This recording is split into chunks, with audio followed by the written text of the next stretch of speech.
So box, box, box.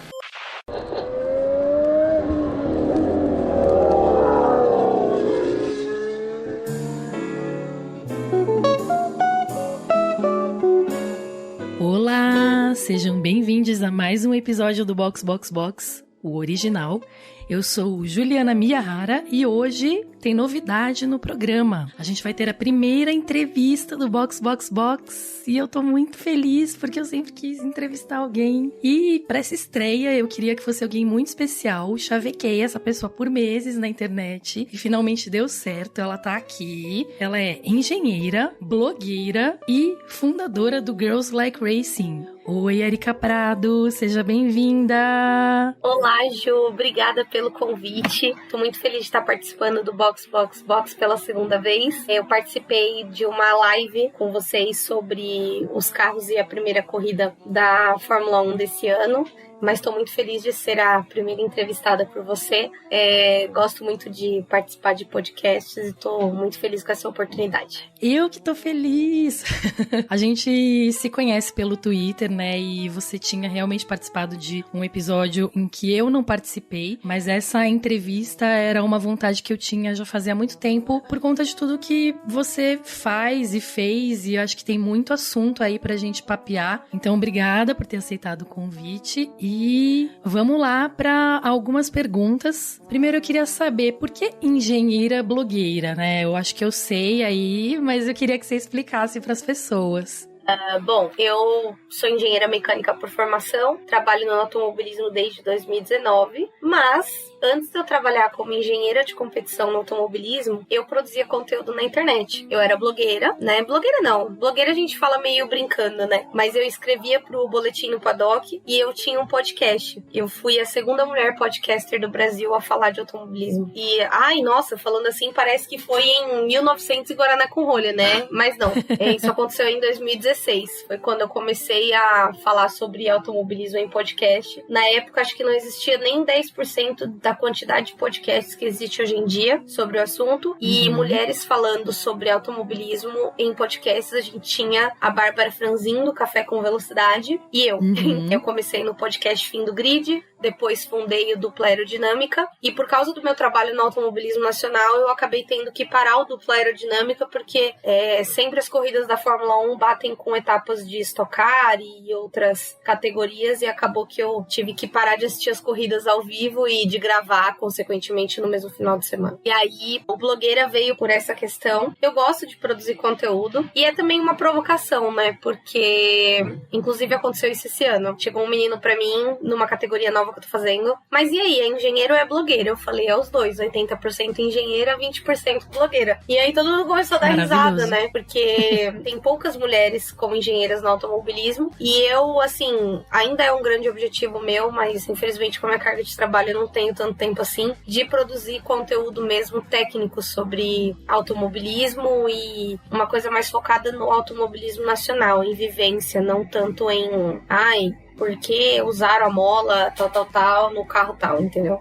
Não, realmente, produzir conteúdo é um segundo trabalho, né? Então, muitas vezes a gente tem que deixar um pouco de lado alguma das coisas e se pagar boletos é o mais importante, a produção de conteúdo acaba ficando meio de lado mesmo, né? Eu sinto muito o que acontece com todo mundo, assim. Até a gente aqui, assim, tem muitas coisas que a gente queria colocar em prática e a gente acaba não colocando por falta de tempo mesmo, né? Mas eu sabia que você tinha tido um podcast também e eu acho muito legal esse pioneirismo, assim. Isso eu não sabia que você tinha sido a segunda mulher, mas isso é um outro tema muito importante aqui da nossa conversa, né? Essa história de ser uma mulher dentro do automobilismo, engenheira, ou seja, você tá rompendo várias barreiras aí, né? Lógico que essas barreiras já foram rompidas por outras mulheres, mas elas precisam continuar sendo rompidas, né? Acho que constantemente precisa ter uma força motriz lá para que a gente consiga ultrapassar isso. E eu acho incrível, assim, que você consiga ter esse pioneirismo em todas essas coisas, né? Mais lá na frente, ainda a gente vai falar sobre o Girls Like Racing, mas antes queria entender como é que você chegou como engenheira no automobilismo nacional, se foi a engenharia que te levou para lá ou se foi o automobilismo que te levou para engenharia. Esse caminho é um caminho complexo, viu? Quando eu comecei a fazer engenharia, eu comecei comecei a fazer engenharia em 2011, no segundo semestre, né? E eu, assim, sempre gostei muito de automobilismo, mas nem pensava nisso como profissão, até porque eu fazia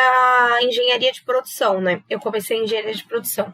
Mas eu sempre gostei muito de carro de rua mesmo. Eu gosto de carro, gosto muito de mecânica em geral. E assim, no primeiro ciclo, que a gente chama de ciclo básico da engenharia, a gente tem uma introdução sobre todas as engenharias, que é quando geralmente acontece uma mudança de escolha, né? Na universidade, até porque a gente entra meio perdidão, assim, meio sem saber o que tá fazendo e só vai, né?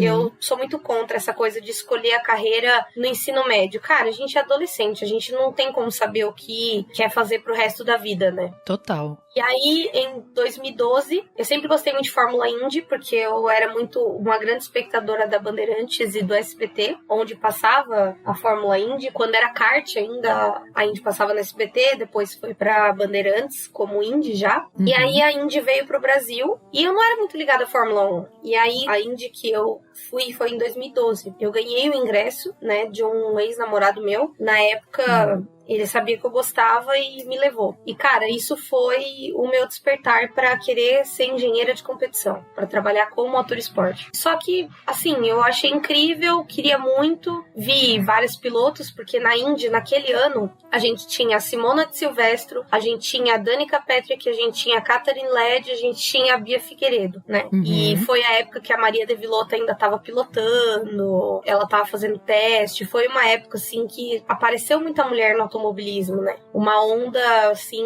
muito mais tímida do que hoje. Hoje a gente tem muito mais mulher no automobilismo em geral, mas ela existia. E ela era muito mais nos Estados Unidos. Na Europa não tinha tanto isso. E aí, engavetei o sonho, porque era uma coisa muito distante pra mim, por várias razões, principalmente econômicas. E aí eu deixei esse sonho lá dentro de mim e fui vivendo a faculdade. Mudei pra engenharia mecânica, estagiei na Mercedes Caminhões, e aí na Mercedes Caminhões eu tive a oportunidade de ir no Mercedes-Benz Challenge, que hoje é a MG Cup. Eu trabalho nessa categoria hoje. É bem engraçado pensar nisso, na verdade. E aí, quando eu fui nessa corrida, que eu ganhei ingresso na fábrica, eu vi que tinha automobilismo nacional e que o automobilismo nacional era muito rico, que tinha muita coisa pra fazer aqui, mas não tinha cursos específicos pra área. É mesmo? Vamos por partes. Tinha cursos, mas eram gringos que davam e eram bem caros e, assim, não é uma coisa divulgada nas universidades. Eu descobri isso porque, escrevendo pro Boletim do Paddock, em 2016 eu fui cobrir uma etapa de Porsche Cup que eu pedi pro Rubens e pra Débora na época que se eu podia pegar uma credencial como Boletim do Paddock. E aí lá eu conheci o Thiago Mendonça, que é comentarista da Porsche Cup, e aí ele falou pra mim, ele falou, olha, a Porsche oferece um curso focado em motorsport, é um engenheiro belga que vem, você fala inglês? Eu falei, falo. Beleza, valor do curso R$5.000. Nada acessível. E um curso de 4 dias e em 2016. Hoje em dia, R$5.000 ainda é bastante dinheiro, mas é menos dinheiro do que era em 2016. Sim. E aí, infelizmente, em 2016, meu avô veio a falecer. E aí, em 2017, eu tentei fazer o curso. Não consegui, não tinha vaga. Porque eram 20 vagas e eu tinha que ter me inscrito antes. Beleza, aguardei, fiz na turma de 2018. Eu fui a aluna 001 de 2018. Já tava há 2 anos, né, esperando. Sim, e guardando aquele dinheiro e tudo mais. E aí, acabou que tudo começou ali, em 2018. Fiz o curso, aí em 2019 comecei a frequentar o Campeonato Paulista. Em 2018 eu já frequentava e eu me formei em 2018, né? Então, 2018 foi um ano bem difícil, mesmo assim eu me esforçava muito pra estar no Paulista, porque eu queria uma oportunidade de trabalhar, né? E aí em 2019 essa oportunidade acabou vindo e foi muito boa pra mim. Foi quando abriu as portas pra mim pro automobilismo, né? Que batalha, né? E você contou todas as etapas para chegar em 2019 e conseguir começar a trabalhar com isso, mas como foram os pormenores, assim? Você sentiu que o fato de você ser mulher dificultou isso nessa sua trajetória? Não depois que você começou a trabalhar, antes de você começar, né? Quando você... a sua trajetória dentro da faculdade até você chegar em 2019. Teve isso, assim? Você sentiu na pele? Você foi em algum momento desacreditada?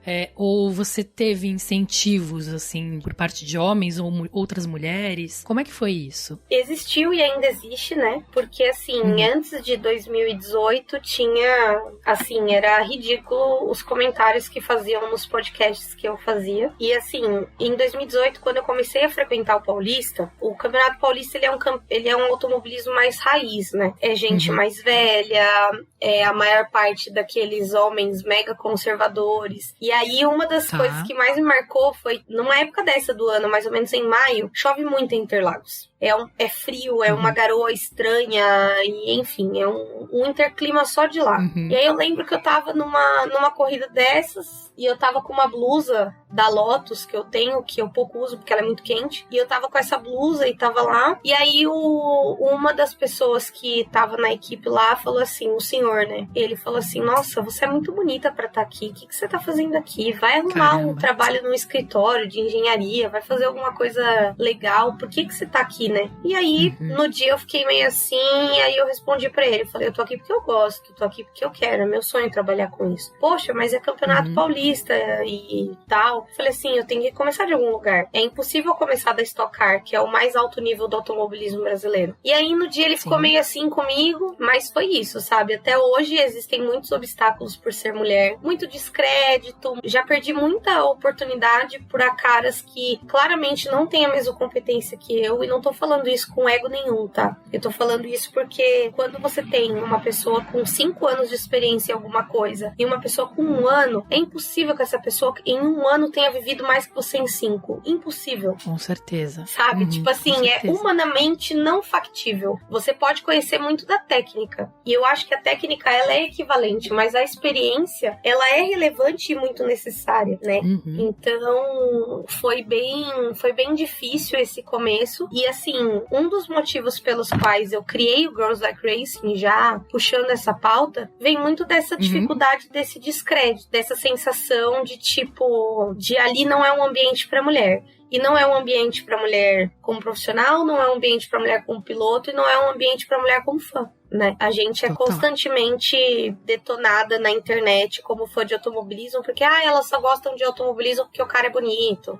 Gosta pra chamar atenção de macho. Eu já ouvi esse tipo de bizarrice também. Ouvi muito quando comecei, né? Então, meio que foi nessa busca por transformação que eu acabei criando o Girls Like Racing também. Bom, já que a gente entrou nesse assunto, depois a gente volta pro seu trabalho. Tem várias coisas que eu quero perguntar ainda, mas conta então, pra quem não conhece, o que é o Girls Like Racing, Érica? Girls Like Racing começou em 2018, depois que eu fui na Fórmula 1 pela segunda vez, e onde eu via homens chegando em grupos, tipo assim, grupos do Brasil inteiro, tipo, onde um era de Curitiba, o outro era do, sei lá, de São Luís do Maranhão, o outro era de São Paulo, e eles se conheciam pela internet, chegavam juntos, e eu via meninas espalhadas pelo autódromo que não eram amigas de nenhum outro cara. Que estavam de nenhuma outra mulher, na verdade. Estavam sempre com o namorado, com o marido, com o irmão, com o primo, com o melhor amigo, né? E eu sentia essa insegurança de estar lá sozinha, né? Tanto que foi de um desses grupos de caras que eu apareci a primeira vez em 2017. E aí eu me juntei com algumas dessas meninas que eu conheci também pelo Twitter. E aí eu falei, cara, vamos fazer um grupo só de mulher pra gente vir pro autódromo e pra gente falar de automobilismo? E aí foi crescendo, tomando uma proporção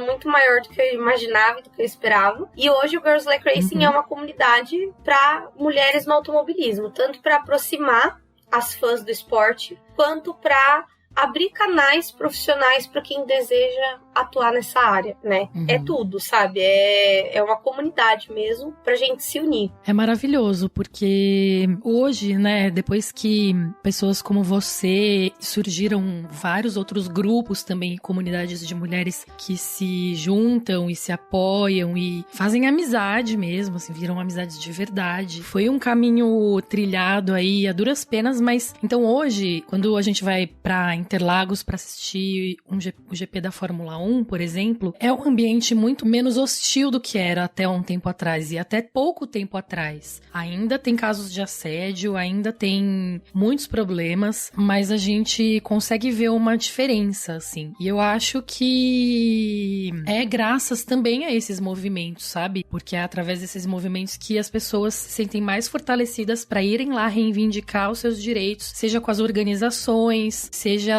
na mídia, enfim. Eu acho maravilhoso que você tenha criado esse grupo, essa comunidade e que outras mulheres tenham feito isso também, porque a gente consegue vislumbrar um ambiente mais nosso, assim, né? Um ambiente onde a gente também pertence. Se hoje eu já vejo uma melhora, acho que tá muito mais fácil frequentar a Fórmula 1, pelo menos, né? Eu acredito que isso ainda esteja em evolução e que outros ambientes, você falou, o Campeonato Paulista, que é mais raiz, né? Eu acho que isso acaba se alastrando também. Em alguns lugares demora um pouco mais, mas é um caminho aberto aí, né? E é o que você falou, né? Hoje é um ambiente mais amigável. É justamente isso. O Girls Like Racing abriu as portas para muita mulher falar de automobilismo na internet, criar conteúdo, fazer novas páginas. Sempre no Girls Like Racing eu incentivei esse movimento das meninas.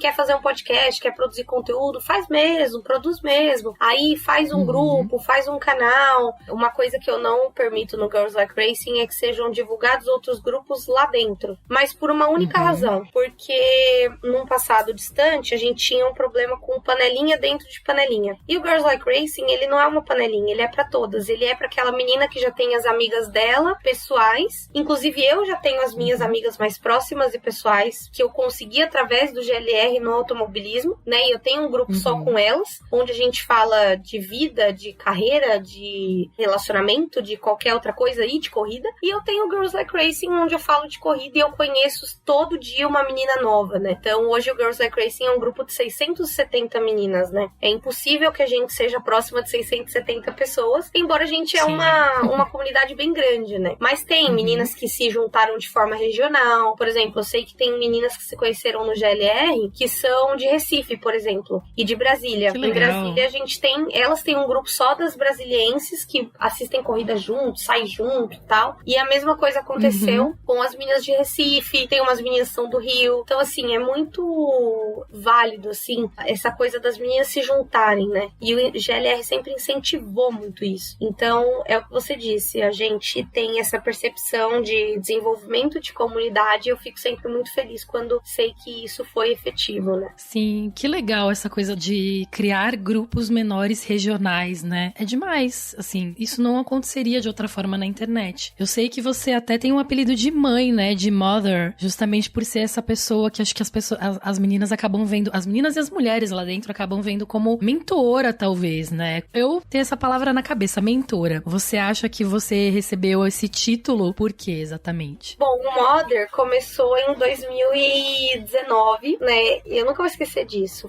A gente fez a primeira camiseta do GLR em 2019, que é aquela camiseta com o logo de coraçãozinho, quadriculadinha. Aqui eu falo que é a Old GLR, né? E é a GLR clássica, vamos dizer assim. Eu tenho muito carinho por aquela camiseta e por toda a história que ela envolve, né? Aquele logo foi feito por uma menina do grupo. Hoje ela nem tá mais no grupo, mas ela ainda apoia bastante o Girls Like Racing nas redes sociais. E assim, foi uma coisa muito especial pra mim, porque eu lembro que eu fiquei num hotel, né, próximo do autódromo, porque eu moro na Zona Leste, então é bem longe. E aí eu fiquei num hotel próximo do autódromo. E eu lembro que eu fui pro hotel, eu levei uma mochila com as minhas coisas e uma mala imensa com mais de 40 camisetas que eu ia entregar pras meninas no autódromo. Foi bem louco, assim. Por que surgiu o Mother? Porque, assim, tinha muita menina que o primeiro GP foi em 2019, né? Muita menina que nunca tinha ido e criou coragem e comprou ingresso, que viu as meninas do Girls Like Racing se movimentando em rede social e comprou ingresso pra ir em 2019 por causa desse movimento. E aí, o que eu fiz, né, pra essas meninas? Eu fiz uma lista de recomendações, de tudo que elas deveriam levar, quais cuidados tomar. E aí, teve menina que se uniu com outra menina pra dividir a hospedagem e tudo mais. E aí, o que aconteceu? Tinha algumas meninas que o pai e a mãe não queria que viesse. Porque ai, 19 anos, 20 anos, muito nova, não são de São Paulo. Porque São Paulo o negócio é meio escrachado, né? Todo mundo anda de metrô desde adolescente, já vai pra qualquer lugar.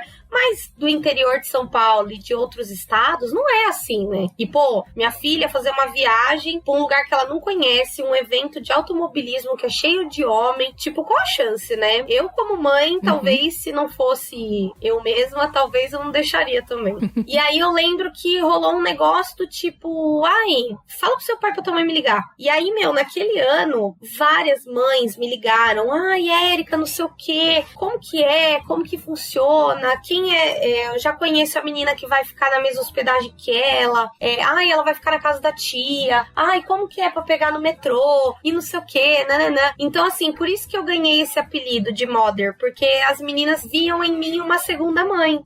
E eu ficava brigando com todo mundo, passa protetor, toma água, não é pra ficar bêbada antes das 10 da manhã. Muito bom. Põe blusa, leva calça, leva shorts, não sei o que, não sei o que. Eu tenho esse perfil, eu sou assim até hoje. Eu trabalho nas equipes, e às vezes eu vejo alguém que nem Interlagos, mó frio esse fim de semana e tinha cara de short, sem blusa. Fulano, vai pôr uma blusa, pelo amor de Deus. Ciclano, você trouxe calça, pelo amor de Deus, tá no frio, não sei o que, vai ficar doente. É muito da minha personalidade isso, de cuidar das pessoas, né? E principalmente das meninas. Isso não mudou nada. Sim. Eu era a Mother do GP do Brasil, era GP do Brasil ainda, olha só. Agora já é GP de São Paulo. E hoje eu continuo sendo das meninas que vão cobrir a etapa, das meninas que vão no evento do Girls Like Racing, enfim, continuo sendo a mesma Érica, não mudei nada. Hoje você continua sendo porque realmente é o seu papel, né, de liderança mesmo, mas uma liderança com cuidado, né, bem humana, enfim, bem próxima, por isso mãe. Mas eu não sabia dessa história de Interlagos, achei demais. No final, então, você levou essa mala com 40 camisetas? É a louca, né, surtada. E aí, o que eu fiz? A cada dia, tipo assim, algumas eu encontrei no hotel, algumas eu encontrei na fila, mas se abrissem minha mochila, eles iam falar, meu, tem alguma coisa errada. Era uma mochila imensa, lotada de camiseta. Era só camiseta. Tinha cartão, carregador de celular e camiseta. Ai, Deus. Se fosse dentro do autódromo, você ia ser presa por estar vendendo sem licença lá dentro. Sem dúvida. Cambista, né? Não sei nem se é cambista o nome, mas é alguma coisa parecida com isso. Venda de não licenciados, né? Pra explicar depois isso aí. Muito bom. E até eu fico imaginando, assim, que elas tiveram essa oportunidade aí logo antes da pandemia, né? Então deu muito certo, assim. Deve ter sido muito icônico, assim, pra todo mundo, esse primeiro GP em 2019. Como a gente já tava conversando sobre o seu trabalho, eu queria saber, conta pra gente com o que você trabalha hoje exatamente. Você falou que hoje você trabalha no que você trabalhava lá em 2019, né? Que é a MG Cup, é isso? Na verdade, eu sou engenheira de dados, né? Eu faço dados vitais, que a gente fala, que é todos os dados de funcionamento dos carros, e dados de performance, tipo, famoso piloto, você precisa frear 10 metros mais dentro, tipo assim. Então a gente sempre brinca com essa história dos 10 metros mais pra dentro, né? Porque a gente tá fora do carro, é fácil a gente pedir isso, mas eu não peço essas coisas, não. E hoje é isso que eu faço. Hoje eu trabalho em várias categorias, né? Eu trabalho na AMG Cup, no Campeonato Paulista, com a CLA 69 e a GT470, né? São dois carros diferentes. E eu trabalho na Porsche Cup também, na categoria 3.8, e no Fórmula 4 brasileira, na equipe TMG Racing, né? Então eu faço 3 categorias aí, tô quase ficando biruta, mas gosto muito do que eu faço. E assim, trabalhar com automobilismo no Brasil tem 2 funções, né? Tem o engenheiro de setup, que é o cara que cuida de todo o ajuste do carro, ajuste dinâmico, né? Quanta cambagem, quanta altura, quanto reiki, quanto todas essas coisas. E tem a parte de dados, que é o que eu faço, que faz a análise e leitura para essa galera fazer o setup que vai andar ou não no final de semana. É muita coisa, são 3 categorias, muitos carros diferentes, equipes diferentes, você lida com pessoas diferentes o tempo todo. Não dá um nó na cabeça uma hora? Você tá pensando com a cabeça de um carro ou de uma categoria enquanto você tá em outra?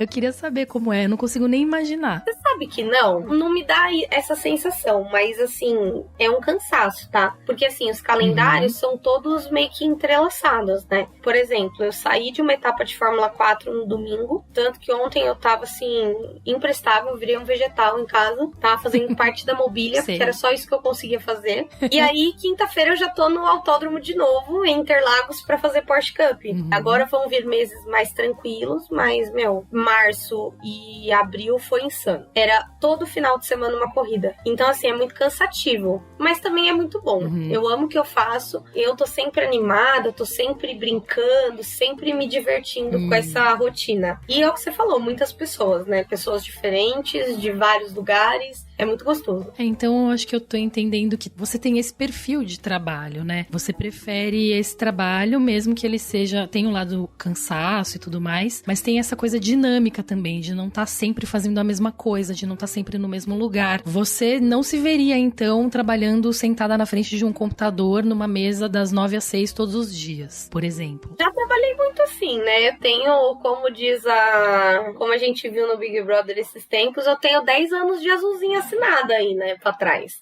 Hoje em dia eu sou PJ, mas, assim, trabalhei muito com isso, trabalhava com desenvolvimento, que também é uma coisa que nunca para, né, sempre vai mudando toda hora, mas hoje eu não sei se eu me vejo de novo assim, não, viu? Sendo bem sincera. Eu acho que eu não me vejo trabalhando, assim, numa rotina dessa, embora eu já trabalhei em equipe também, em equipe funciona mais ou menos isso, só que equipe, assim, 3 vezes na semana acontece alguma coisa e o horário que era pra sair às 18 horas, a gente sai 11 horas, sabe? E aí no outro dia tem que entrar às 10 pra fingir que compensou alguma coisa. Trabalhar em equipe é muito gostoso, assim, é muito doido também. São muitas coisas acontecendo ao mesmo tempo. Qual que é a diferença entre trabalhar em equipe e o trabalho que você faz? Hoje eu tinha entendido que você trabalhava dentro das equipes não fixa. É isso? Então, você pode tanto ser um funcionário da equipe, quanto você pode ser uma pessoa, tipo um prestador de serviços que presta serviço para várias equipes. É isso? É exatamente isso. Hoje eu sou uma freelance que presta serviço para várias equipes, mas eu já trabalhei para uma equipe só. São 2 trabalhos muito diferentes, né, Gil? Porque assim, quando você tá fixada numa equipe,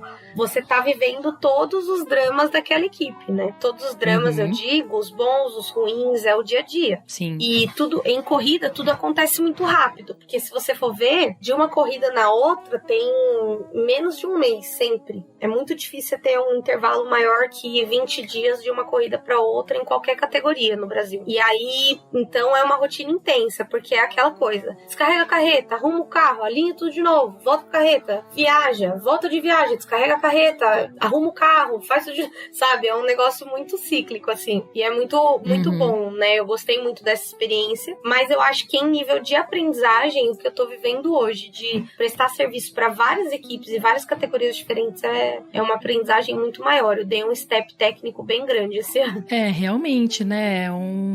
É uma bagagem que você tá criando, assim, e um portfólio também, né? É bem interessante essa maneira de trabalhar realmente. Acho que na equipe você tem esse envolvimento que você falou, né? Um envolvimento, inclusive, interpessoal lá, além desse envolvimento de viver intensamente todos os momentos que a equipe tá vivendo, sejam bons ou ruins. Também tem a questão de você estar mais próxima das pessoas, né? Porque você tá sempre com elas, mas se você é uma pessoa que gosta de mais dinamismo, é uma forma de trabalhar, sendo prestadora de serviço freelancer, é uma forma de trabalhar realmente interessante, assim. Eu mesma já trabalhei como freelancer e cada semana eu tava num lugar diferente e era muito dinâmico, e aí tinha o lado bom e o lado ruim, né? O lado bom era que eu nunca enjoava, que eu não pegava ranço das pessoas com quem eu trabalhava, porque eu não ficava tempo suficiente, que eu conhecia muita gente. Mas o lado ruim é que aí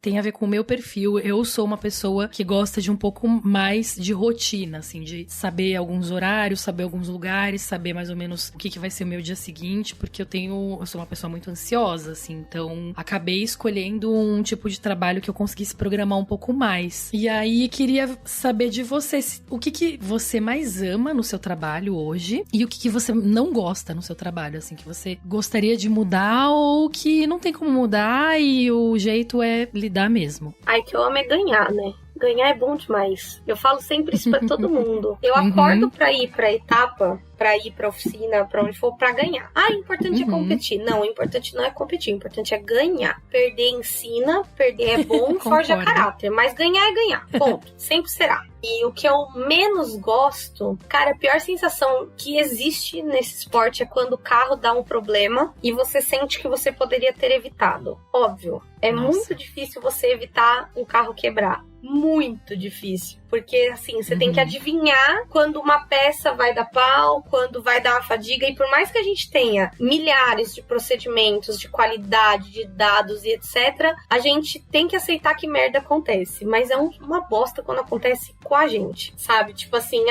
que nem... eu passei por uma experiência faz 15 dias aí na MG Cup.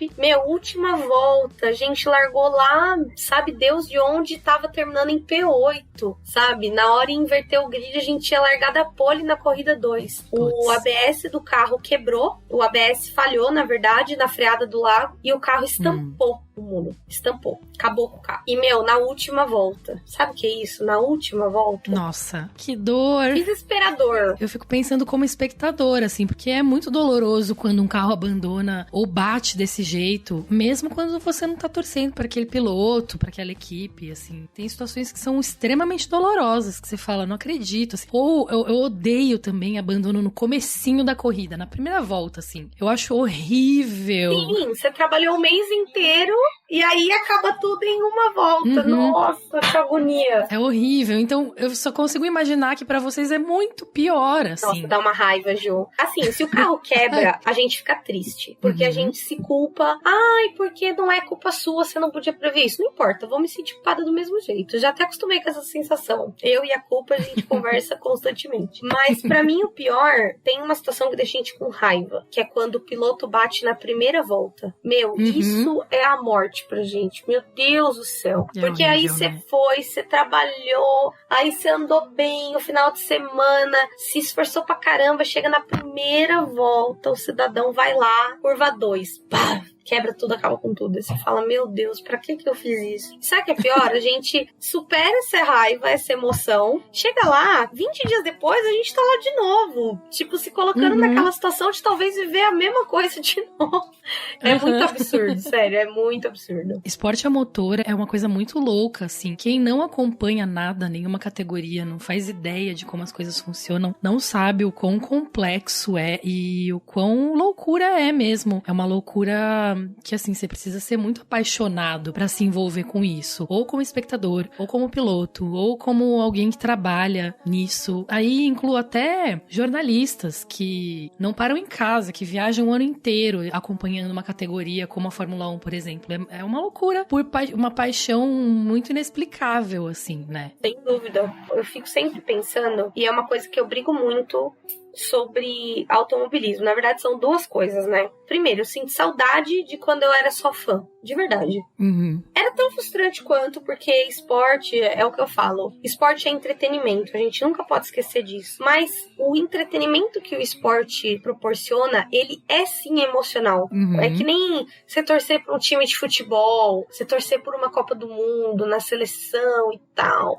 Torcer é um sentimento muito gostoso. Só que depois que eu comecei a trabalhar com automobilismo, algumas coisas ficaram meio estragadas, sabia? Tipo, meio que estragou a experiência de algumas coisas. De chegar lá e sentir aquela vibração do não, meu piloto vai ganhar. Porque você começa a entender que, certos carros nunca vão ganhar, não importa o que aconteça. Então, isso é uma coisa que eu sinto falta de ser fã. E tem dois aspectos do esporte como fã, assim, que eu penso bastante. Na verdade, um como fã e um como técnica, né? Que, cara, como fã de automobilismo e mulher, é um negócio muito chato. Quando as pessoas acham que você sempre tem que falar de esporte sendo professor. Esporte é entretenimento. É um negócio que é pra você se divertir. Não me importa o que aconteceu com o dispositivo e tal. Eu só quero reclamar porque meu piloto favorito abandonou a corrida, sabe? Eu não quero, sabe? Eu não quero me aprofundar na questão. Isso é uma coisa que sempre sempre me irritou, mesmo quando eu só era fã, que eu falava, meu, puta galera chata, deixa a galera curtir do jeito que eles quiserem. Fazer meme, fazer piada, falar, tipo, fazer aquelas rivalidadezinha meio futebol, sabe? Meio Corinthians e São Paulo, sabe? Uma coisa meio rivalidade assim, eu acho muito legal. E acho que um pouco estraga, né, a questão dos fãs de automobilismo, principalmente os homens. As mulheres, a gente tem essa coisa de aceitar a menina que entende de tudo da unidade de potência e a menina que só tá ali querendo torcer pra Ferrari dela, que ela aprendeu a torcer pro pai dela, entendeu? A gente aceita tudo. Mas os homens não são muito assim, e isso se torna muito chato. E como técnica, é justamente ver essas pessoas que cobram que todo mundo falando de esporte seja extremamente técnico, sendo que a pessoa só fala groselha. Eu vejo muito isso na internet. Falo, cara, essa pessoa não sabe do que ela tá falando. E aí ela tá falando ali e ela tá descreditando o sentimento de outra pessoa por esse esporte, sabe? Tipo, total. Cara, o esporte, ele é muito emocional, ele é muito sentimento, sabe? Eu passei por uma experiência que a Rafaela fez a pole position, né? No F4. E eu sou engenheira dela. E aí tava entre ela e um piloto de outra equipe. E aí, a pole foi por 0,15 milésimos de diferença. Foi muito sofrido. E aí, na hora que ela fez a pole, eu tirei o rádio, assim, dei um grito, assim, dei um berro, assim. E aí todo mundo olhou pra mim, assim, tipo, é o quê? Sabe? Depois de ter abraçado a equipe, pulado, brincado, tudo, eu dei esse grito, sabe? E aí todo mundo ficou assim, meio, né? Tipo, tá tudo bem? E é isso, sabe? É um grito entalado mesmo dentro da gente que a gente põe pra fora naquele momento. Porque ainda que eu seja técnica e que eu entenda todos os aspectos daquilo, existe um envolvimento emocional. Não tem como falar que não. Sim. E eu, esse ano, trabalhando pra várias equipes, eu consegui respeitar essa personalidade, sabe? É uma coisa que eu tinha muito, aquela coisa de, sou mulher, não posso ser muito emocional, não posso torcer tanto. Esse ano eu falei, é isso. O pacote Érica vem com uma torcida emocionada pelo time, sabe? Então, quem quiser, que aceite, que lute e vai me ver emocionada, vai me ver chorando, vai me ver comemorando, vai me ver sentindo, porque é prazeroso isso, é uma coisa que não tem preço. Por isso que você vê mecânico chorando, ajoelhado no chão, sobe grade, porque, é uma emoção tão forte que eu não sei nem explicar, sério. Eu sempre fico achando que, eu já senti tudo no automobilismo, que nada. Todo final de semana acontece uma coisa que eu nunca senti na vida, eu falo, como eu vou lidar com essa nova emoção, sabe? Os divertidamente fica tudo em pânico lá. Chegou uma emoção nova, hein, gente? O que a gente vai fazer? Tá vendo? Eu achei muito interessante dois paralelos que você trouxe. Um é dessa emoção, né? A gente tava falando sobre o esporte a motor, automobilismo serem coisas que tem muita paixão envolvida, né? E aí o seu lado emocionada, né? E a gente como mulher tentar evitar isso. A gente como mulher, a gente tenta evitar a emoção. E a gente também se cobra muito de ter toda a tecnicidade lá e ter tudo também na ponta da língua, né? Você tava falando sobre isso antes também, quando falou sobre internet, sobre como você não pode ser um torcedor que não vai falar das coisas técnicas. E acho muito legal que você consiga se libertar dessas coisas, assim. E acho que é vou deixar aqui como uma provocação para mim mesma e para as mulheres que estão ouvindo também se libertarem nesse sentido em todos os aspectos, não só torcendo, mas torcer realmente faz com que a gente consiga colocar essas coisas pra fora, né? Acho que trabalhando, imagino que deva ser diferente mesmo, porque tem essa coisa de, a gente tá aqui num esporte que a gente vai vibrar quando a gente ganhar, quando a gente fizer a pole, mas é um ambiente profissional ainda, não tô na arquibancada, né? Mas ao mesmo tempo, acho que ao mesmo tempo isso faz parte de trabalhar com isso, assim, não só automobilismo, mas trabalhar com esporte, competição. Você precisa ter como combustível a paixão, senão qual é a graça, né? Senão não tem, senão é um monte de máquinas só fazendo cálculos, né? E o que diferencia os humanos da inteligência artificial é isso, né? A gente tem a emoção, a gente tem o sentimento, né? O feeling, a gente chama isso de feeling, mas enfim, é o sentimento mesmo, é o emocional, é o que você falou. E como mulher, eu sinto exatamente essa cobrança que você disse. Tem que ser menos emocionada. que nada. Tô com 32 anos na cara já, já passei por cada coisa. Se eu for querer me podar nesse momento, sabe, a gente tá em abril, mas eu sinto que eu tô vivendo um ano incrível, um dos melhores da minha carreira. Que legal. E poder sentir, poder mostrar o que eu sinto, um pouco mais do que eu sou, tem me ajudado nesse processo, eu acho. Porque eu sempre busquei essa coisa do, preciso ser um pouco mais técnica, não posso ser tão sentimental. Não posso demonstrar nada. Pelo contrário, né? Por que não? Quem falou que não, né? Na verdade, é uma coisa que eu inventei na minha cabeça, acho. Acho que é uma pressão que a gente sente mesmo com mulheres e eu não sei, né? Na verdade, eu tô generalizando porque eu também sinto, assim. E eu imagino que tenha esse cunho de gênero mesmo. Mas que legal que você, isso que você falou, que você tá vivendo provavelmente o melhor ano da sua vida profissionalmente falando. E você ainda tem 32 anos, né? Então tem muita coisa pela frente aí. Queria saber o que você deseja pro futuro, assim, pensando longe mesmo. Não é aquela pergunta de RH, de onde você se vê daqui a 5 anos. Não, é um sonho mesmo profissional, assim. O que você gostaria muito de fazer, eventualmente, na sua vida profissional? Bom, eu acho que a minha meta para os próximos 1 ano ou 2 aí é me tornar engenheira da Stock Car. Hoje a Stock Car é o auge em carro de corrida no Brasil e acho que é um step importante, profissionalmente falando. E se for para sonhar, assim, bem alto, assim, eu queria, na verdade, poder ser engenheira da F1 Academy, sabia? Nossa, que demais. Porque é o mesmo carro que a gente usa na F4 no Brasil, né? É o mesmo carro, o carro é igual no mundo inteiro. E, cara, imagina você trabalhar só com menina, né? Porque a gente tem muito esse déficit, tá? Além de pilotos mulheres, a gente tem déficit de profissionais mulheres. Se a gente quisesse fazer uma equipe, que nem você vê a Iron Dames, que é uma equipe feminina.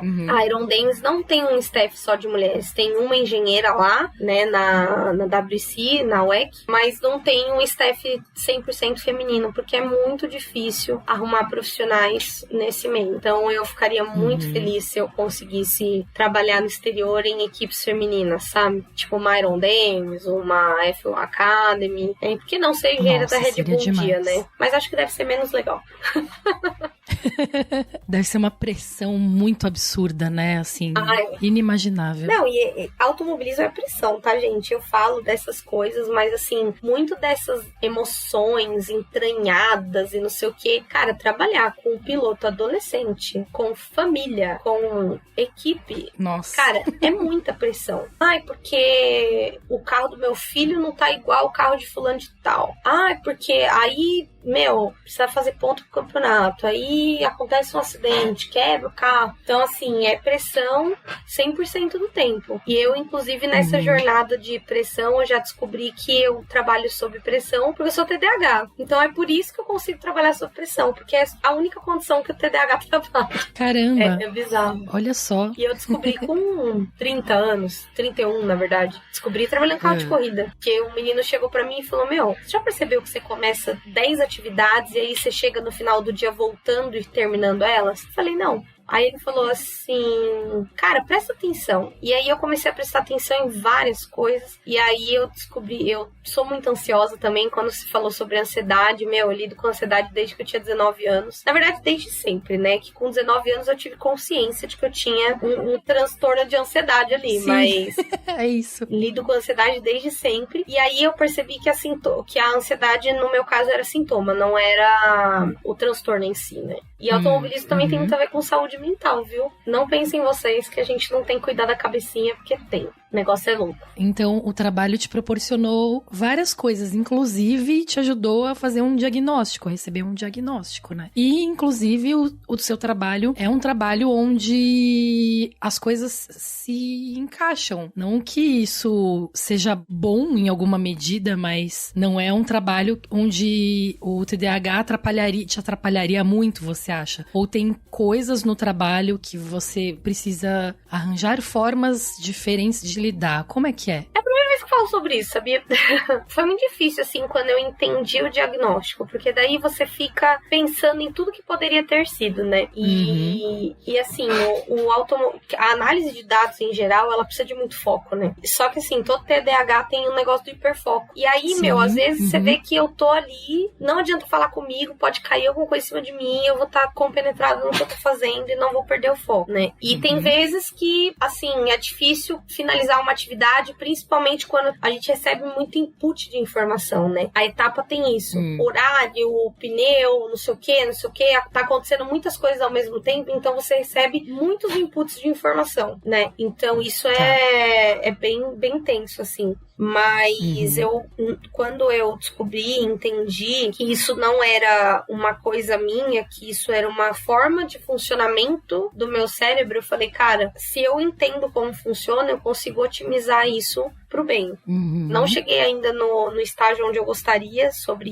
isso, mas creio estar próxima, né? E assim, o automobilismo tem muito uma negligência com isso, né? Com saúde mental. Em geral, né? Eu acho que pra mim, equipe tinha que ter um psicólogo 24 horas ali observando a equipe e vendo os potenciais de cagada, porque se você observar o ambiente, o conflito, a dor, o transtorno, eu lembro como se fosse hoje de um dia que eu tava fazendo uma limpeza de uma caixa de rádio numa das equipes que eu trabalhei e eu achei clonazepam dentro da caixa de rádio dos mecânicos. Caramba! E aí eu falei assim, quem será que tá tomando clonazepam numa equipe de 23 pessoas, né? Fica aquela dúvida. Eu falei, cara, quem será que tá precisando de ajuda, sabe? E na época eu só consegui pensar nisso, porque faço terapia desde os 19 anos, tenho toda uma conexão com saúde mental. E isso também é uma coisa que as mulheres têm muito mais que os homens, tá? Essa coragem de falar, preciso cuidar da minha cabeça. É verdade. Eu acho que a gente tem muito mais isso do que os homens. Os homens ainda estão naquela coisa de, transtorno mental é frescura, sabe? Tipo, uma coisa assim. Sim, ainda tem um estigma maior mesmo pra homens, né? Mas isso que você falou é importantíssimo. Realmente, assim, como ninguém pensou nisso antes, assim, como eu nunca tinha pensado nisso antes. Eu vivo falando sobre essas coisas, mas é óbvio que tinha que ter um psicólogo, assim, sabe? Acho que é imprescindível, realmente. Como tem psicólogos em times de esportes coletivos. E a equipe tá lá tanto quanto o piloto. Então, a pressão, todos vivem. Realmente deveria ter, assim. É um estigma mesmo ainda, né? Eu nunca pensei sobre essas questões. Tô achando muito legal que você esteja trazendo elas pra cá. Eu perguntei sobre isso também, porque eu fui recentemente diagnosticada com um transtorno bipolar, né? E eu vivi anos e anos e anos da minha vida tendo sintomas, lidando com isso sem saber o que era, mesmo com diagnósticos errados, remédios errados, enfim. E eu me identifiquei muito com o que você falou de... Quando eu descobri o que eu tinha, fez sentido, porque a gente entende que não é não sou eu que não tô conseguindo lidar ou fazer, ou eu que tô reagindo. Não, é o meu cérebro que tá funcionando desse jeito, e aí eu preciso ajustar, regular ele, né? E aí, pra mim, eu me identifiquei também com essa questão de caminho. É um caminho até a gente entender como fazer essas adaptações, tem toda a parte de regulação química e do organismo e biológica, né? Mas também como a gente lida com as diversas coisas, assim. Eu achei ótimo isso, porque, nossa, eu vou ficar pensando bastante sobre essa questão agora. A gente, como espectador, não pensa muito rasamente, assim, sobre a equipe em geral, eu acho, né? A gente tende muito a pensar nos pilotos. Tá todo mundo lá, na verdade, né? Exatamente. Tá todo mundo lá. E tá todo mundo junto, todo mundo enfrentando um negócio junto. O Valese, que é uma pessoa que é bem conhecida na internet e na podosfera, né, de automobilismo, ele fala muito sobre isso. Ele fala o seguinte: o automobilismo é o esporte individual mais coletivo que existe. O ambiente da equipe influencia no resultado. A forma como a gente lida com o perder, com as lições, com o ganhar, tudo isso é o contexto que a equipe vai levar pro piloto. Tanto que a gente sempre... Eu sou muito fã da Red Bull, né? Por causa do Vettel, enfim. Não sou muito fã do Verstappen porque, sei lá, eu vejo ele de uma forma diferente, assim, sei lá. Não consigo me identificar com ele, sabe? Sim. Eu era muito fã do Daniel Ricciardo e eu me frustrei muito com ele por várias declarações que ele deu nos últimos tempos, que eu olho e falo, meu Deus, como eu pude ser fã de uma pessoa assim, né? E às vezes eu fico pensando, né, nas temporadas, assim, mais críticas da Red Bull, quando o Gasly foi pra lá, no meio da temporada foi substituído pelo Albon, aí veio o Pérez, aí veio aquela treta do Ricciardo, quando o Ricciardo ainda tava lá e percebia que a equipe tava toda voltada pro Max. Então, assim, eu tento pensar como tava a cabeça dessas pessoas, sabe? E como é o clima dentro de um time onde tem uma ruptura desse tamanho, sabe? Porque com certeza, dentro de um time com tanta gente, porque é gente pra caramba, com certeza tinha gente que não concordava com as coisas, mas estava ali vivendo, né? Então, às vezes, eu me pego várias vezes me refletindo sobre essas coisas. Várias vezes. Caramba, será que agora eu também vou ficar pensando em tudo isso? Tomara. Lógico. Lógico que não com um olhar tão de quem tá dentro, assim, né? Mas eu vou ficar olhando para aquelas garagens agora, pras caras dos mecânicos e dos engenheiros, e vou ficar pensando no que eles estão pensando, sabe? Às vezes eu falo que a gente tem que normalizar que ser piloto, engenheiro, mecânico é um emprego. Quais obstáculos a gente tem nos nossos trabalhos, com os nossos grupos de trabalho? É um líder que não é líder, é chefe, é um chefe que, é zero humano e 100% número, é um colega de equipe que faz questão de deixar o clima da equipe pesado. São muitas coisas, né? Uma equipe de automobilismo, ela funciona exatamente igual a qualquer outro departamento de qualquer empresa, né? E é engraçado porque eu penso nisso até no futebol. O pessoal não pensa muito nisso, mas assim, o esporte, as equipes desportivas, delegações, etc., funcionam igual uma empresa qualquer, né? Tem todo um círculo de pessoas envolvido e um processo, coisas a seguir. E é uma coisa que me falaram nos últimos 2 anos. Érica, o técnico é fácil desenvolver, o difícil é desenvolver o humano. É muito difícil. Eu ia falar alguma coisa sobre sermos todos humanos, né? E por isso que seja um time de futebol, seja um departamento de RH, de uma empresa, enfim, as questões são meio parecidas, né? Como você falou. Porque, no fundo, são relacionamentos de pessoas que convivem muito e tem hierarquias, né? Então, os problemas que são gerados geralmente são parecidos mesmo. Eu tinha pensado nisso já em relação a líderes dentro das equipes, mas você pensa que, na verdade, é muito mais intenso pra eles, porque eles convivem muito mais, né? Eles fazem muitas horas por dia, e aí eles vão pro mesmo hotel, e eles pegam os mesmos aviões e, enfim, são uma família praticamente, né? Com certeza não é fácil, assim, eu acho que por isso que todo mundo precisa ganhar tão bem. Dá pra ver, eu sinto que dá pra ver no rosto de algumas pessoas, assim, como as pessoas acabam envelhecendo muito rápido, assim. E aí eu não consigo falar isso de talvez engenheiros e mecânicos, porque eu não olho tanto pra eles, mas pra mim a maioria dos pilotos, assim, tem um rosto que parece que eles têm muito mais idade do que eles têm realmente, por causa do estresse, né? Mas falando em Fórmula 1, queria perguntar pra você, como, né, o foco do nosso programa é Fórmula 1 também, a gente só fala aqui sobre Fórmula 1, a gente não fala sobre outras categorias. Queria saber como é que a sua relação anda com a Fórmula 1, se o trabalho te ocupa de um jeito que você não consegue mais acompanhar. Então, essa é uma pergunta, mas antes eu queria saber se tudo começou com a Fórmula 1 mesmo, assim, se sua paixão por automobilismo começou pela Fórmula 1. Na verdade, a minha paixão por automobilismo começou com Fórmula Indy, né? E aí, depois foi pra Fórmula 1 e foi bem na época do segundo título do Vettel. Quando eu comecei a acompanhar melhor Fórmula 1, foi a fase do bicampeonato do Vettel. Porque assim, antes eu assistia, né? Que nem em 2008, quando Massa tava pra ser campeão, eu era super fã, Rubinho. Tanto que quando eu era criança, eu torcia pro Schumacher. Meu pai falava, filha, você tem que torcer pro Rubinho. Não, pai, mas eu gosto do Schumacher. Sabe? Bem criança chata, pentelha. E eu gostava, eu era muito fã do Schumacher. Hoje sou muito mais pela história, né? Era bem fã do Massa, mas eu não tinha aquela coisa de assistir todas as corridas. Eu assistia, assim, sabe? A maior parte de domingo de manhã, né? E algumas quando, assim, GP do Brasil, Estados Unidos, tá passando a tarde. Mas não tinha aquela coisa de religiosamente estar lá acompanhando, vendo classificação e etc. Isso começou mais na época do bicampeonato do Vettel. Foi a primeira temporada que eu acompanhei, que eu vi tudo. Treino, classificação, corrida, taranana.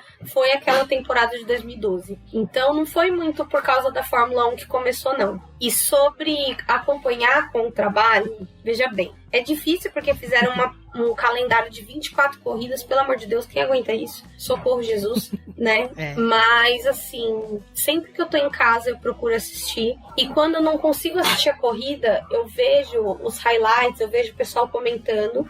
Mas, assim, o último campeonato que eu realmente curti, que eu me esforçava pra assistir e tal, não sei o quê, foi o campeonato de 2021. Que foi o último melhor, foi o último bom, realmente, né? Exato. Eu fiquei muito feliz porque a Red Bull tinha sido construtores e tal, porque eu falo sempre pra todo mundo, ai, gente, eu não tô nem aí pra quem tá ganhando o campeonato de pilotos. Eu tô aí pra quem tá ganhando construtores. Que engenheiro é construtor, né? A gente gosta... Que nem a gente fica fazendo conta do campeonato de equipe, de onde a gente trabalha pra ser a melhor equipe. E aí, junta com o Verstappen de ser um moleque meio chato, tá bom, vai, esse menino aí. E, assim, depois de 2021, cara, ficou meio chato, né? Porque a corrida dele pra trás, né? É uma ou outra corrida que ele abandona ou que ele bate, que acontece... dá até sono só de falar disso. É aquela coisa do tipo, ai, de novo, tá bom, né? O que eu tenho que... Eu quero ver alguma coisa diferente disso. Que nem a corrida do Brasil, ano passado, eu tava trabalhando, né? Tava tendo Fórmula 4 junto como evento suporte. E eu falei, cara, que rolê chato. Aí nas 2 últimas voltas, a corrida ficou incrível. Falei, caraca, meu, que corrida legal. Mas por quê? Porque eu peguei só as 2 últimas voltas, né? Então, tem muito a ver com aquela coisa, eu gosto da disputa, sabe? Aquela coisa de não saber quem vai ganhar. E por isso eu tenho me divertido muito com Fórmula E. Porque na Fórmula E, 6 corridas, 6 vencedores diferentes. Você nunca sabe quem vai ganhar. Então, eu acho que eu sinto um pouco de falta disso na Fórmula 1. Eu espero que com a mudança de regulamento isso melhore, né? Porque ninguém aguenta mais. E olha que eu sou fã da Red Bull, né? Eu podia estar falando que, pra mim tá ótimo. Mas não tá, não. Tá chatão. Eu ia te perguntar justamente sobre se você tá muito incomodada com a falta de competitividade, você já respondeu, mas eu queria estrear, né? A gente tá estreando várias coisas hoje, né? A estreia da entrevista, e a gente tem 2 quadros agora, rapidinhos. Um quadro é tipo um bate-bola, só que aqui ele chama Volta Rápida, né? Então eu vou fazer algumas perguntas pra você, vou falar algumas palavras, na verdade, e aí eu queria que você respondesse rapidinho, assim, com a primeira coisa que vier à cabeça, e é relacionado à Fórmula 1. Não precisa ser da temporada atual, enfim, é o que você mais gosta mesmo, o que vier à sua cabeça, tá bom? Tá bom. Ai, que medo. Vamos lá pro Volta Rápida, então. Ok, so... Fernando is faster than you. Uma equipe. Red Bull. Um piloto. Lewis Hamilton. Um chefe de equipe. Toto Wolff, vai. Uma corrida. GP de São Paulo. Uma pista. Monza. Um momento inesquecível. Cara, vai ser totalmente aleatório, mas o título do Rosberg de 2016. Abu Dhabi 2016. É porque foi muito surpreendente, né? Tipo, foi no quê? Não, e eu era super fã dele. Sabe aquelas informações que envelhecem mega mal? É tipo isso, eu tenho camiseta do Rosberg, eu era muito fã dele. Ah, que legal. Nossa, então deve ter sido maravilhoso. Nossa, foi minha realização. Demais. Comemorei por dias. Fiquei insuportável no Twitter. E um sonho? Assisti o GP de Monza em Monza.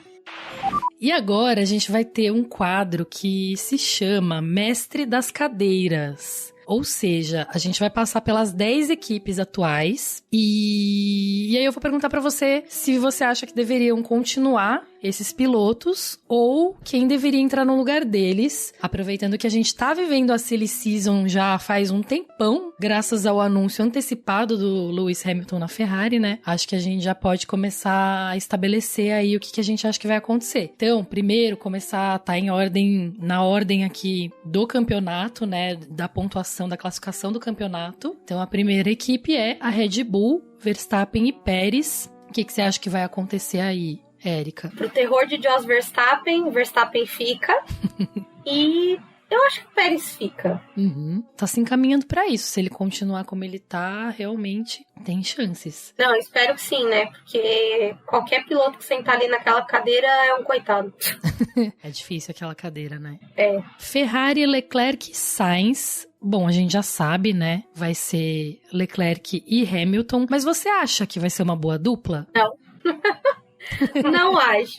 Por várias razões, tá? Pra mim, o Hamilton, assim, é uma coisa muito louca ter Hamilton na Ferrari.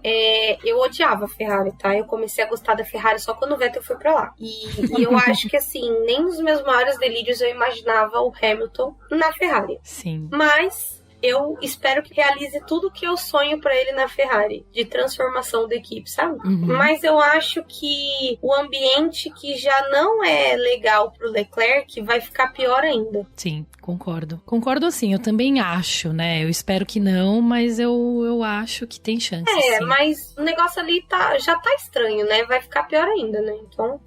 E a McLaren, hein? Norris e Piastri, eles têm contrato pra vários anos ainda, mas você mudaria isso? Se você pudesse, o que você faria? Cara, eu não sou muito fã do Lando não, viu? Eu acho que ele é bem superestimado, esse menino. Eu acho que eu voltaria o Sainz pra McLaren. Gosto. E deixaria o Sainz e o Piastri. Acho que seria uma equipe muito da hora, assim. De muita performance, sabe? Gosto muito dessa ideia. Gostei, vou mandar um e-mail daquelas. A Mercedes, a gente tem Hamilton e Russell. O Hamilton vai sair, o Russell continua e tem muitas especulações sobre subir Kimi Antonelli. E também muita gente dizendo que ele ainda não tá preparado. Concordo. Você concorda? Então você não traria ele. Quem que você colocaria no lugar do Hamilton? E o Russell você manteria ou também tiraria? Eu manteria o Russell, mas eu acho que na Mercedes... Eu acho que teria que ser alguém... Kimi Antonelli é muito criança, cara. Não vai dar certo isso. Eu acho que... Esse assento é difícil, né? Mas eu acho que... Sabe o que eu faria? Pra fazer um experimento, uma bagunçona, assim? Colocaria, tipo, o Lando lá. Ser uma equipe de 2 jovens, assim. 2 jovens ingleses e vamos ver o que dá, sabe? Vamos deixar o pau quebrar. Porque a Mercedes fez isso com o Rosberg e com o Hamilton, né? E eu acho que seria uma disputa muito legal interna. Concordo, viu? Inclusive, 2 britânicos que são da mesma época, foram pra Fórmula 1 na mesma época. Um foi primeiro e o outro segundo na F2. Enfim, gostei, hein? Acho que daria alguma coisa lá, daria um caldo na Mercedes. E aí, a Aston Martin... A gente sabe que o Alonso renovou por provavelmente mais de 2 anos. Tá, porque ninguém aguenta mais esse homem. Então, tem essa questão, né? Acho que ninguém pra quem eu perguntar manteria o Alonso, vai manter o Alonso aqui. 2 pessoas só, fãs do Alonso. Mas aí a gente tem o Stroll, que também ninguém vai querer que fique aqui, obviamente. Eu acho, aqui só dando a minha opinião rapidinho, eu acho que o Stroll tem chances de sair logo mais, porque ele não quer mais também, que acho que é o único jeito dele sair da equipe, na verdade. Ele não querendo mais. Mas o que você acha? Você tiraria os 2, então? Eu tiraria. Bota uma galera nova, uma energia diferente, sabe? Tipo, sei lá. Sobe o Drogovic, embora eu já fiquei um pouquinho de ranço dos fãs enchendo o saco pra subir o menino. Eu também. Mas tudo bem, pode subir. Mas eu acho que eu subiria os 2. Né? Não acho o Stroll um piloto ruim, mas eu acho que ele tá na categoria errada, sabia? Onde você veria ele? Eu acho que o Stroll tem, tipo, muito perfil daqueles caras que correm de endurance, sabe? Com as corridas doidas de 24 horas. Eu acho que tem muito esse perfil, muito mais do que o piloto de Fórmula 1. Interessante. Quem sabe, né? Às vezes ele só tá na categoria errada. Eu acho que eu colocaria o Drogovic na Aston Martin. É que o Alonso, eu não sei, pra mim ele já tá vencido já com a Fórmula 1. Tá na hora dele dar uma oportunidade pra uma galera mais nova. Mas ele é um cara muito bom de experiência, né? Então não sei se eu descartaria ele tão fácil assim. Mas se fosse pra mudar os dois, e assim, eu acho que eu colocaria o Drogovic lá e colocaria o Bottas. Acho que o Bottas é um bom driver, assim, ele é bem maduro, sabe o que tá fazendo, tem potencial, e acho que ia ensinar muita coisa pro Drogovic. Legal, hein? Gostei disso. Gostei. Eu acho que muitas vezes eu fico pensando que o Bottas, ele já se aposentou, ele só tá lá de corpo presente. Mas é porque não dá pra saber, porque aquele carro é horrível, né? Então, o carro é péssimo. Não dá pra tirar tudo dele, assim. Aí eu acho que faz sentido, se você tá renovando a equipe inteira, ter alguém experiente já, né? Gostei. E eu adoro ele é uma fábrica de memes, né? Então... Ele é muito divertido. E ele assumiu essa personalidade depois de sair da Mercedes, né? Pois é, assumiu com força, assim, Vai né? saber como é que era o ambiente desse rolê aí, né? Exato, exatamente. Bom, aí a gente tem a Racing Bulls, Tsunoda e Ricardo. O que a gente vai fazer aqui? Vamos jogar tudo fora e começar de novo, que aí esse negócio aí não deu muito certo, não. O Tsunoda, tadinho, eu acho que ele é um menino que ele subiu sem estar preparado pra subir pra Fórmula 1, sabia? Sim. E isso concordo. mexeu muito com o emocional dele, mexeu muito com a pilotagem dele. Eu acho que não deixaria ele lá, não. E o Ricardo, pra mim, depois dos absurdos que ele falou, tá tarde já tá fazendo hora extra pra aposentar já. E na Racing Bulls, eu acho que eu colocaria eu voltaria o Albon pra lá, né? Que lá é a antiga Toro Rosso. Quem eu deixei sem vaga aí? Ou então eu faria diferente. Eu subiria 2 meninos da Fórmula 2, assim, sabe? Tipo, aleatoriamente. Ou até, porque não, 2 meninas. É que eu não sei se tem menina que tem experiência suficiente pra isso. Mas subiria 2 inéditos, assim. E não esses famosos, Kimi Antonelli, esse povo que tá todo mundo falando toda hora, sabe? Subiria, por exemplo, sei lá, o Gabriel Bortoleto e mais um fulano aí. Tem o Liam Lawson, né? Ah, é verdade, todo mundo esquece desse menino, né? Mas ele existe. Eu acho que eu faria isso, exatamente. Colocaria o Gabriel Bortoleto e o Liam Lawson. E deixa eles lá. Eu acho que eu gosto do Tsunoda. Eu concordo com o que você falou sobre ele ter subido cedo demais. E isso ter mexido com ele em vários níveis, mas eu acho que agora que ele tá já no 3º ano dele, ele tá mais maduro, se encontrou, assim. Então eu quero muito ver como é que vai ser o resto do ano dele, porque ele começou bem, né? Mas não sei, a ver aí, agora o Lawson, com certeza eu subiria no lugar do Ricardo. Acho que Ricardo já provou várias vezes que já deu, assim. Ele tá de personagem, que nem o Gunter Steiner, né? Tava lá de personagem. Isso. Aí a gente tem a Haas, a dupla Hülkenberg e Magnussen, que também já tem um monte de gente falando que aposentaria os dois. E você? Eu gosto do Magnussen, sabia? Do Hülkenberg não tanto, mas do Magnussen eu gosto pra caramba dele como piloto. Acho que se ele tivesse a oportunidade numa equipe maior, ele ia mostrar bastante coisa, né? Então acho que eu manteria o Magnussen e no lugar do Hülkenberg, quem eu colocaria lá? Alguém pra aprender também. Sabe que eu não sei quem eu colocaria nessa vaga? Porque esse carro, ele é uma incógnita, né? Ninguém sabe se ele é bom ou se ele é ruim. Tem hora que ele é bom, tem hora que ele é horrível. Então. Não dá pra saber o que ele pode fazer. Mas acho que uma Haas era bom pra subir por exemplo, um Kimi Antonelli, sabe? Deixar ele andando num carro mediano. Fazer o mesmo percurso que fez o Leclerc, que fez o Russell. Primeiro anda numa equipe que tá lá no fundo e depois sobe pra uma equipe de ponta, sabe? Sim. Não, eu acho também, de repente, até o Berman, né, que aí é uma equipe cliente da Ferrari, né, enfim.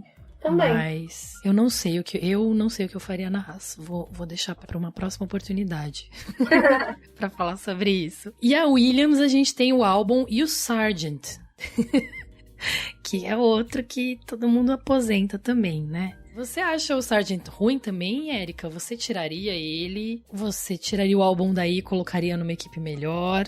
O Albon merece, né? Uma equipe melhor. Eu acho que ele tá mal aproveitado.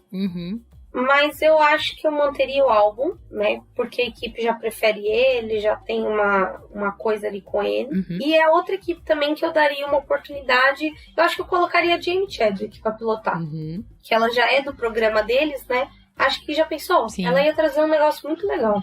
E aí a Sauber, que tem o Joe e o Bottas, que não tem mais Bottas, porque o Bottas já foi pra Aston Martin, né? Então, tem eu uma acho que eu vaga aí. deixaria o Joe, porque ele é maravilhoso, eu amo ele. Sou muito fã desse menino de graça, gente. Esse menino fez nada pra mim e eu super manteria ele lá. Eu gosto dele também. Foi muito legal ele emocionado no GP da China. Sim, esse, pra mim, o Foi momento muito auge da semana foi esse, porque eu não assisti essa corrida, né? E aí, no dia seguinte, o pessoal falou, teve uma pessoa inédita no pódio. Eu falei, não me conta. Teve um momento muito legal. Eu falei, mas o que aconteceu? Não, depois você vê. Aí, quando eu vi ele emocionado no GP da China, eu falei, cara, que legal, né? Corrida de casa. Eu manteria ele. E eu acho que eu colocaria como colega de equipe o Tsunoda, sabia? Olha só, gostei. Eu acho que a vibe dele de bonzinho, de equilibrado, podia dar uma ajudada no Tsunoda. Eu acho que é uma vibe boa, bem melhor do que na equipe do cartão de crédito lá, que já mudou tanto de nome que eu já nem sei mais. Realmente. Bom, lembrando que isso aqui é totalmente fictício, né? Mas a Sauber, ela tá virando Audi, né? Então, seria uma oportunidade também pra eles dois. E aí, em último lugar, atualmente no campeonato, a Alpine, com Ocon e Gasly. Coitado desse menino, né? Nossa senhora, que tristeza. Estão pagando todos os pecados lá. Cara, o Gasly é outro que, assim, ele mostrou muito em certo tempo, quando ele tava na AlphaTauri, mas depois ele apagou, né? Só que eu não sei se ele apagou porque o carro é horrível, ou se ele apagou porque apagou mesmo. Cara, pior que o Ocon é tão bom, sabia? O Ocon eu tenho certeza que ele é bom. Eu gosto dele. Eu acho que eu manteria essa dupla. Eu melhoraria esse carro, ou trocaria ele, sabe? Tipo, posso trocar o carro? Eu não posso, né? Mas, enfim. Vamos trocar o carro. Eu concordo, não dá, entendeu? Alguém tem que dar um jeito eles jogarem nessa esse no lixo carroça. e começar tudo de novo que deu errado, sabe? Isso. Pegar um carro ali um pouco melhor, porque, cara, tipo, os meninos não são ruins. Nem o Gasly é ruim e nem o Ocon. O Ocon eu tenho certeza que ele é um bom piloto. É que realmente as coisas não deram certo pra ele, né? Depois que ele saiu da Force India, foi só ladeira abaixo. É isso. Bom, eu até, Érica, anotei aqui todas as suas indicações. Eu vou te passar depois, pra você lembrar. Mas eu acho que tem movimentações bem interessantes aqui, viu? Lógico, quando a gente brinca assim, a gente faz o que a gente quer, né? Tem um monte de coisas que seriam muito difíceis de acontecer. Mas eu gostei. So, box. E chegou ao fim a nossa entrevista. A gente até ficou mais tempo do que eu esperado, mas eu não queria parar, porque tava muito legal. Eu continuaria aqui, inclusive. Ai, eu também me diverti muito. Ah, que bom. Eu continuaria aqui fácil mais 2 horas aqui, só falando groselha.